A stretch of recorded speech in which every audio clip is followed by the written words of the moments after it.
Sir, Vaijapur merchant बँकेचे CEO आणि हा कार्यक्रम ज्यांनी आयोजित केला असे या बँकेचे इथल्या शाखेचे माननीय शाखाधिकारी समाधान भुगे सरांचे एक जोरदार टाळ्या। माझे सर्व बँकेचे सन्माननीय संचालक सर्वांचंच मी इथे स्वागत करतो। मंडळी, आजचा हा आगळा वेगळा कार्यक्रम देवगिरी नागरिक सहकारी बँक, आपण सगळेच जण या बँकेशी जोडलेलो आहोत। आपण बँकेला जाणतो। आपल्या महाराष्ट्र विधानसभेचे माजी सभापती आणि राजस्थानचे महामहिम राज्यपाल हरिभाऊ बागडे यांनी सुरू केलेली आपली ही हक्काची बँक 40 वर्ष या बँकेला पूर्ण झालेली आहे। आताच उल्लेख झाला त्याप्रमाणे ही संघाची बँक नाहीये, पण संघाच्या विचारांच्या कार्यकर्त्यांनी सुरू केलेली ही 40 वर्षापूर्वीची बँक आज महाराष्ट्रामध्ये 33 शाखा घेऊन काम करते। 2,500 कोटींची उलाढाल या बँकेची आहे आणि अगदी छोट्या माणसाला आपल्या पायावर उभं करावं, ज्याची समाजामध्ये पत नाहीये, अशा छोट्या माणसाच्या पाठीशी उभं राहावं या भावनेने ही सुरू केलेली बँक आज महाराष्ट्राभरामध्ये दिनेश भैया म्हणाले तसे सामाजिक उपक्रम वेगवेगळे राबवत, म्हणजे खरं म्हणजे बँक म्हणलं की नफा कमवणं, व्याज घेणं, पण या बँकेचा उद्देश असा नाहीये।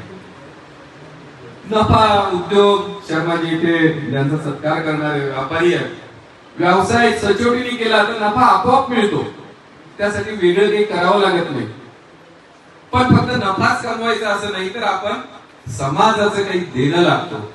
या समाजात आपण राहतो, त्या समाजाची सेवा आपण केली पाहिजे या भावनेने या बँकेचं सगळं संचालक मंडळ गेली 40 वर्ष काम करतंय आणि त्याच भावनेतून आम्ही ही नवीन संकल्पना सुरू केली की आपल्या शहरामध्ये, आपल्या बाजूला, आपल्या समाजामध्ये, म्हणजे खरं म्हणजे भारतीय संस्कृतीचाच मूळ गाभा आहे की आपण परोपकार केला पाहिजे। बरोबर आहे ना? वाटतंय आपण समाज सेवा केली पाहिजे। म्हणजे आयुष्य मिळालंय ते सगळ्यांना चरित्र अर्थ चालवायचा आहे, पोट भरायचं आहे, त्यासाठी नोकरी करायची, व्यवसाय करायचा आहे, सगळ्यांनाच करायचं, हे काही कुणाला चुकलेलं नाही। पण हे करताना या माझ्या आयुष्याचा अर्थ मी काहीतरी समाजाचं देणं लागतो, माझ्या हातून काही समाजाला मी दिलं पाहिजे, हा भाव आमच्या भारतीय संस्कृतीत, आमच्या हिंदू धर्मात, हा आमच्या साधू संतांनी आम्हाला क्षणाक्षणाला शिकवला। त्याच्यामुळे अशी समाजात आपल्या आजूबाजूला काम करणारी माणसं आहेत। पण अनेक वेळेला काय होतं की कधी कधी मन छोटं होतं, आपण कौतुक करायचंच विसरून जातो।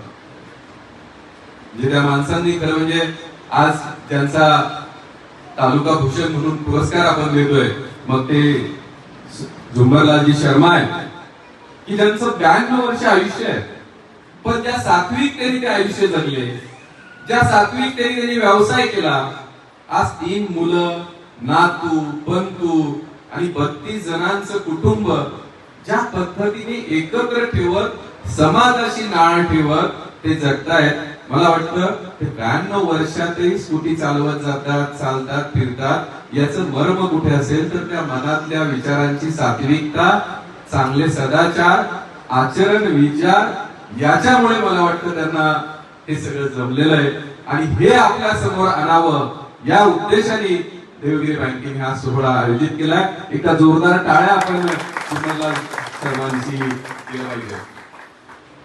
शिवनाथ रहाणे साहेब आहेत की ज्यांनी वृक्ष लागवड हा ध्यास आपला घेतला। म्हणजे आज आपण फक्त सोशल मीडिया, टीव्हीवर प्रदूषण या गप्पा मारतो, पण सुरुवात कोण करणार? तर मला माझ्यापासून केली पाहिजे। एक झाड लावलं तर तुम्हाला ते ऑक्सिजन देतं, 100 जणांचं आयुष्य वाढवतं, हे म्हणत राहतो, पण सुरुवात कोणी करायची?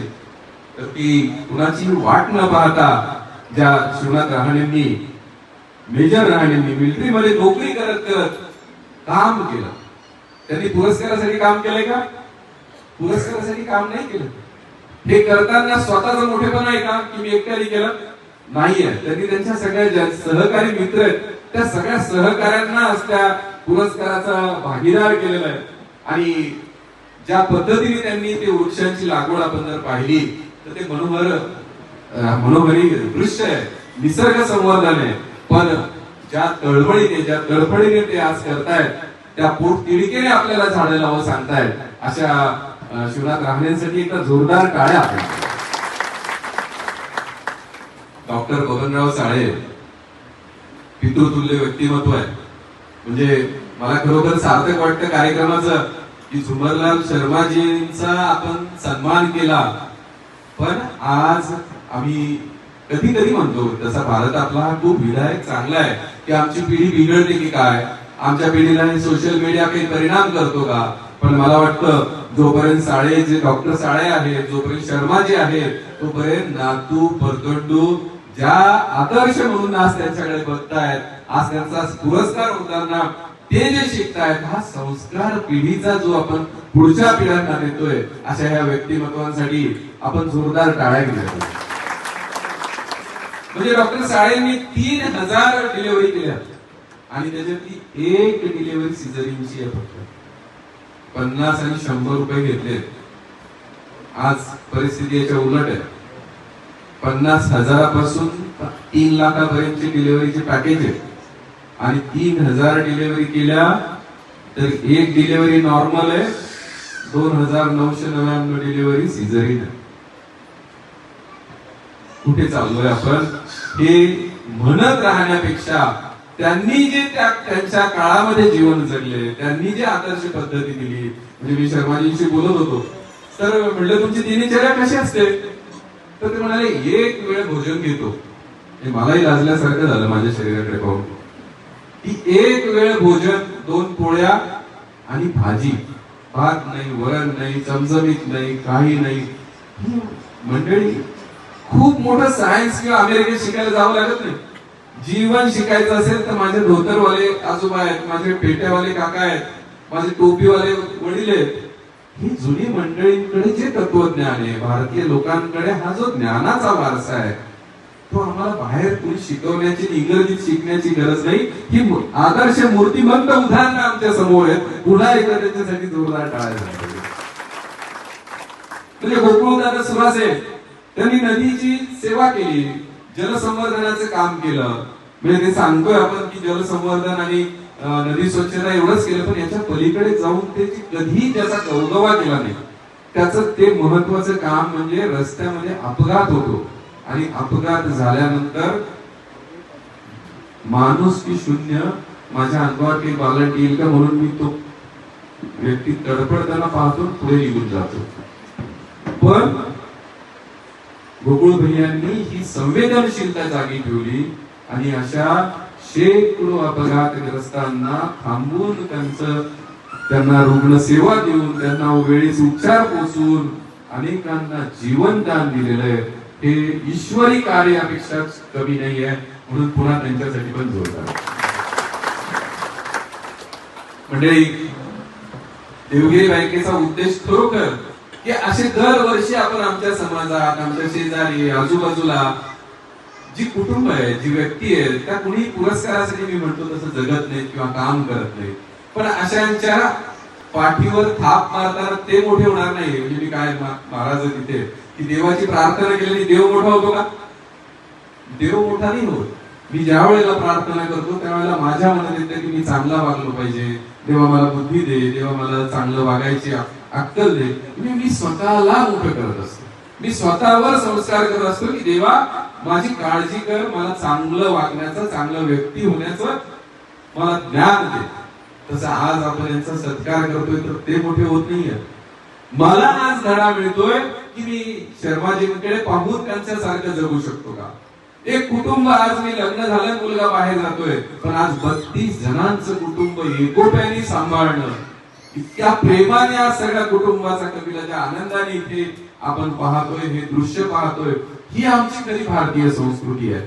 जे डॉक्टर साळेंना ज्या वेळेला सगळे गोकुळ भैयांचे वडील येऊन ज्यावेळेस त्यांचं कौतुक करतायत, त्यांच्या चेहऱ्यावर उसळणारा आनंद, समाधान की अरे आम्ही यांचे कुटुंबाचे सदस्य आहोत, हे आम्ही यांच्या समाजात राहतो, हा जो भाव आपल्या सगळ्यांना घ्यायचा आहे, मला घ्यायचा आहे, मला यांच्यापासून काही शिकायचंय, हा भाव आपल्या सगळ्यांमध्ये जावा यासाठी आम्ही हा अट्टहास करत आजच्या या कार्यक्रमाचं अतिशय सेवाभावाने आम्ही आयोजन केलं होतं. मला वाटतं की तो भाव आपल्यापर्यंत सर्वांपर्यंत पोहोचलाय.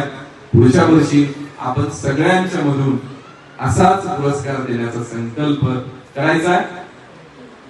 सगळे जणांनी अशी आपल्या आजूबाजूला खूप चांगली काम करणारी माणसं आहेत, त्यांच्या पाठीवर हात थोपटण्याचं मोठेपण आपल्यामध्ये, म्हणजे आपण तेवढे मोठे नाहीये, पण त्यांच्याकडे पाहून आज आपल्याला एक मोठा पथदर्शक असा रस्ता आपल्याला चांगला दिसेल, आपल्याला चांगल्या वाटेवर चालता येईल, यासाठी स्वतःच्या स्वार्थासाठी आपण अशा व्यक्तींचा शोध घेऊन देवगिरी बँकेच्या माध्यमातून ही सेवेचा आपला वसा अविरत तुमच्या सगळ्यांच्या सहकार्याने चालू ठेवू.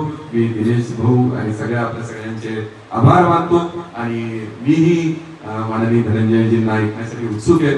आपल्या सगळ्यांचे आभार मानून थांबतो. धन्यवाद.